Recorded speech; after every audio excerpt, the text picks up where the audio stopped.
Good day. We are going to present a research proposal entitled Non-Routine Decision-Making Practices and Financial Performance of Manufacturing MSMEs in Baguio City. Proper planning and preparation prevents poor performance. These words were written by Stephen King in his book, The Little Red Handbook of Public Speaking and Presenting. This is a simple reminder of how decisions influence performance to attain our objectives. The world financial crisis was one of the greatest turnovers in the global corporate world. Before this crisis, companies used to spend money carelessly. They hired staff they did not need.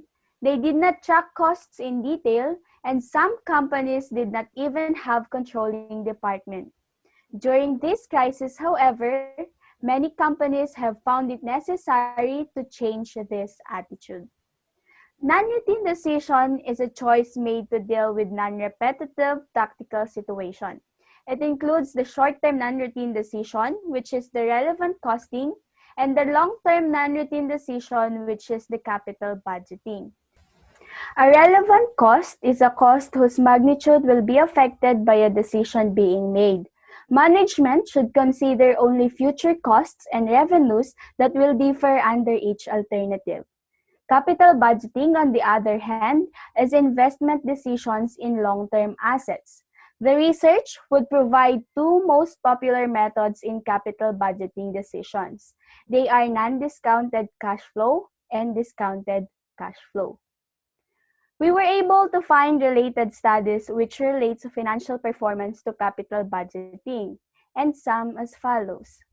Ayardin and Karaaslan found a positive relationship between investment decision and firm performance.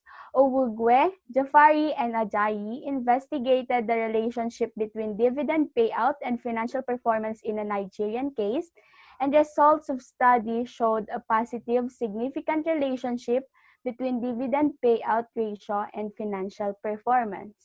However, we were not able to find related studies which relate to financial performance to relevant costing.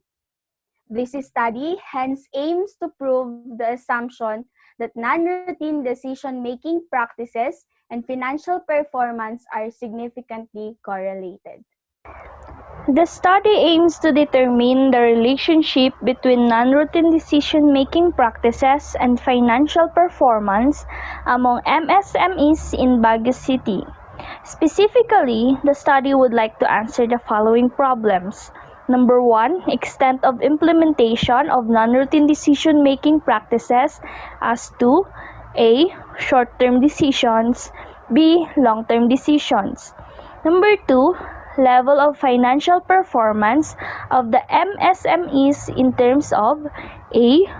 Return on assets and B. Return on equity. Lastly, the relationship of the extent of implementation of non-routine decision-making practices and financial performance of the entity. For the importance of the study, business today does not stay longer in the market area, maybe because they incur loss for the reason that they manage their cash flow in a wrong way. By simply conducting this research, the other business will have a background on how to manage things for them to have a better financial performance. Focusing it on a smaller company for us to evaluate what areas in non-routine decision practices they effectively used. You may ask, why not on big companies? Simply because some areas that may be used in big companies may not be applicable or can't be used in small or the starting companies. And since big company can independently identify what are the effective practices that they are using, while on small company, little studies had been conducted to them, thus giving them a little chances on knowing these such ideas. Conducting this research can help people who plan to start a business and those existing one to identify the non-routine decision practices that are effectively used by entities, and being said, they can focus on what to enhance. Once identified, these non-routine decisions can now be implemented or focused on the academic area.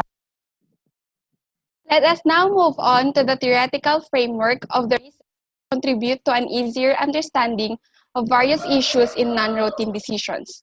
A non-routine decision is a choice made to deal with a non-repetitive tactical situation.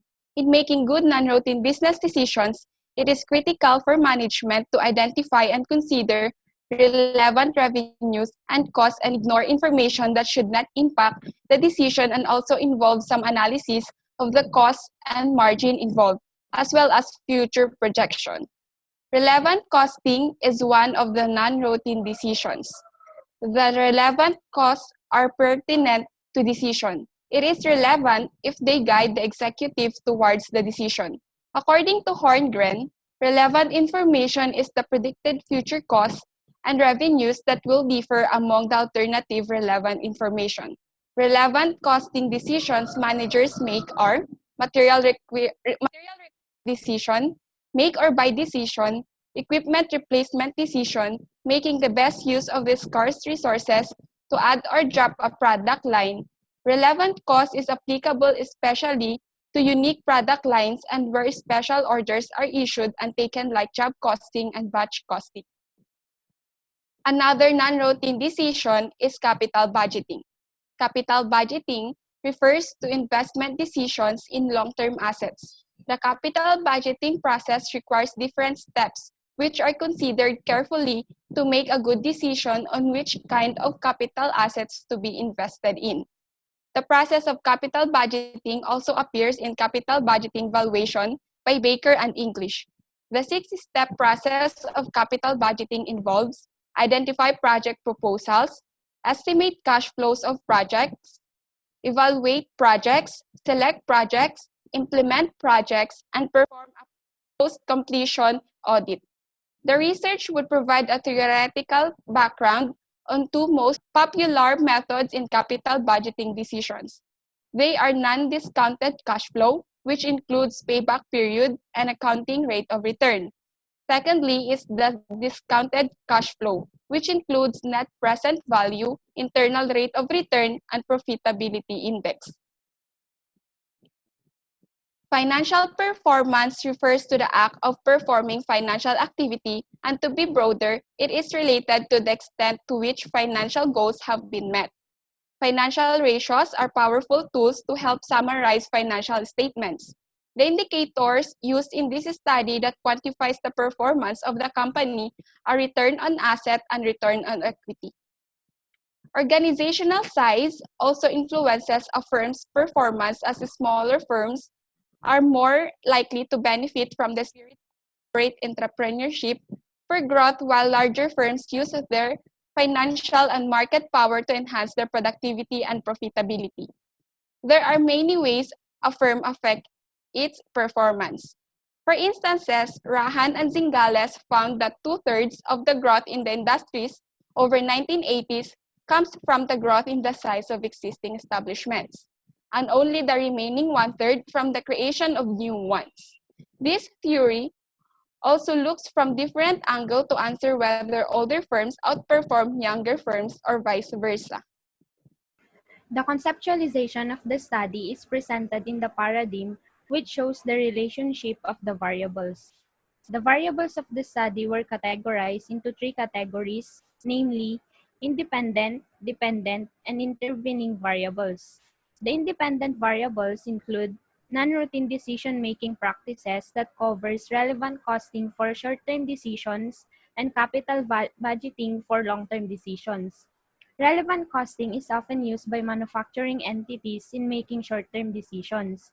And as for capital budgeting, this process is often used by the entity in evaluating or making decisions relating to long-term projects. The dependent variable of the study include financial performance. The financial performance refers on how well a firm uses its assets to generate revenues. And we have selected return on assets and return on equity to measure the financial performance of the entity.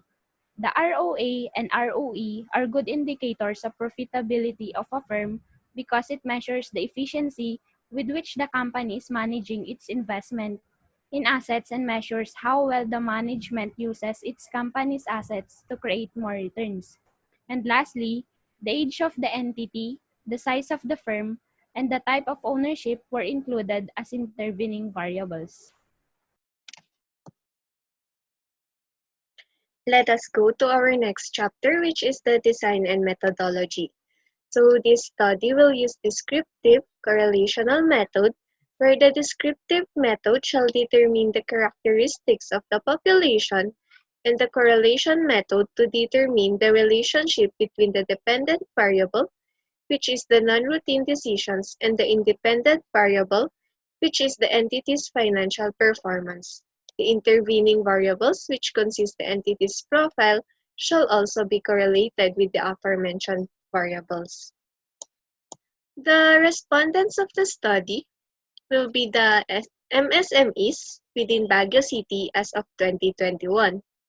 Baguio City is chosen as the local of the study for convenience, and given to our current situation, it may be conducted through online, and we, the researchers, will contact the representatives through sending emails. According to the Philippine Statistics Authority, Cordillera Administrative Region, in their most recent update, there are 1,999 MSMEs that are located in the region, and about half is located in Baguio City. We will also use the Slovin's formula with a 5% margin of error in computing the sample size. And as we compute, we shall gather at least 284 responses. Random sampling will also be done in choosing our respondents. For the data gathering tools, the researchers formulated a survey that is divided into 3 parts, in which the first part is about the entity's background. The second part is about on how often or to what extent the companies apply the identified non-routine decisions. This is divided into 2 sections, which are the short-term decision-making, focusing on relevant decision-making, and the long-term decision-making, focusing on capital budgeting. The various non-routine decisions in our questionnaire are adopted from past researches, brainstorming of the researchers on the topic, and the suggestions of our advisor. For the last part, it is about the financial performance of the entity. To test the reliability of the formulated questionnaire, we use the Cronbach's Alpha. For the data gathering procedure, after the sampling method, the researchers shall email and obtain the list of the company that is probably and available in answering the questionnaire. Secondly, the researchers will schedule the date and time that will be convenient for the researchers and the interviewees for the questionnaire to be given, as well as the further instructions. After the respondents have completed the questionnaires, collected data will be tallied and analyzed through the appropriate statistical tools. And for the treatment of data, all of the data gathered were processed with SPSS by using the statistical tools weighted mean, contingency coefficient, and Pearson product moment of correlation, or also known as Pearson's R. The weighted mean will be used to determine the extent of implementation of the non-routine decisions, and the contingency coefficient to determine if the variables are independent or dependent of each other, and the Pearson's R to measure the strength and direction of association that exists between 2 variables. Statistical limits were also provided in our treatment of data. And that's it for our research proposal. Thank you for listening.